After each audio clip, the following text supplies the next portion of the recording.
G'day, this is Marty Ware from the Potted Vegetable Garden. Thanks for coming to check out my video. Now today I'm going to talk about something that happens to all of us home gardeners. Lots of times we go and buy tomato seedlings because, you know, it saves us a bit of time, we can pick them up cheap.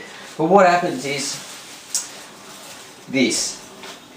You buy them, they're in little tiny punnets, they're long, tall and lanky. You'd think that they'd be stunted, but hey, they're not. These only cost me $1, right? $1. So pretty good value for the amount of fruit that I'm going to get from them. Except I've come across a few problems here.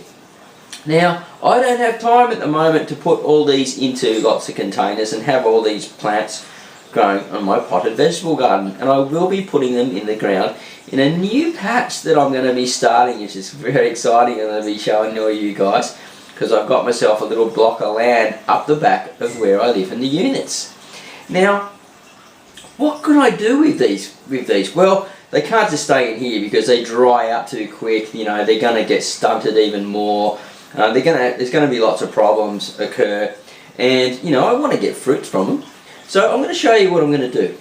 First thing I'm going to do is, I've got this tray of water here. I'm just going to soak them in there for a minute and get them nice and wet in a little bucket of water.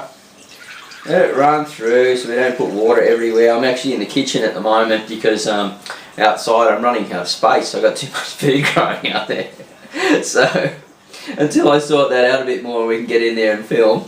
I'm filming in the kitchen. So here we go. I've let that all run through now. I'm just going to put that on top there. This is my pot. I've filled that up only about half an inch from the brim with half quality potting mix, and the other 50% is an organic compost that I purchased. I haven't had time to raid the worm farm because I like to get the compost out of the worm farm and put it in the containers. Get great results. But this at the moment, all I'm doing is I'm just going to put them in this container until they go into the ground in a couple of weeks out in the new patch that I've got. So the first things first, I've got to water this in. Get it nice and moist, because when we're transplanting, you know, you need to have this soil pretty wet. This potting mix pretty wet. So I'll pour some through. And then later, once I take it outside again, I'm going to fill up the tray with water at the bottom. There will be some come through anyway. And that way, all the water will come back, will suck back up through like a vacuum, and we'll get all this soil really wet. So, what I want to do now is I want to show you a little trick with tomato planting. And some things that people just don't know, the beginners anyway. Your tomato, now, there's a little guy there, I don't want that one. Let's just get rid of him. Sorry, little fella, but you got to go, mate.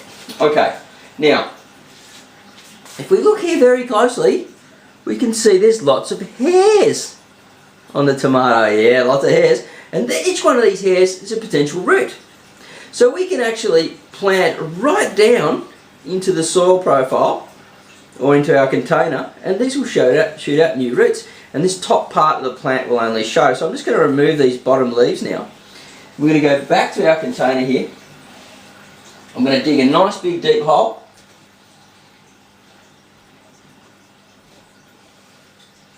Go down as deep as I can, because I want to get lots of roots in here. If I get more roots on my plant, this plant's going to survive a lot better once it gets transplanted out into the garden.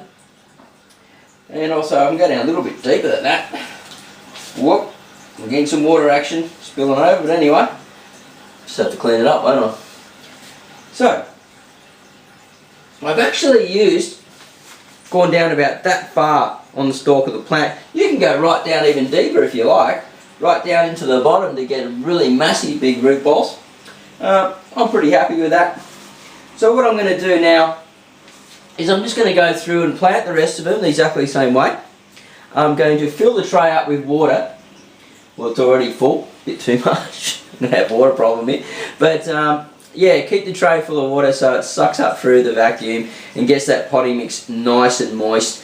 And then I'm going to put it back out in the sun because it's only winter here, but If this was in the summer, you wouldn't do this straight away. You'd give it a few days in the shade for them to establish themselves. But you know, I can grow plants all year round here in my, well, borderline subtropical climate.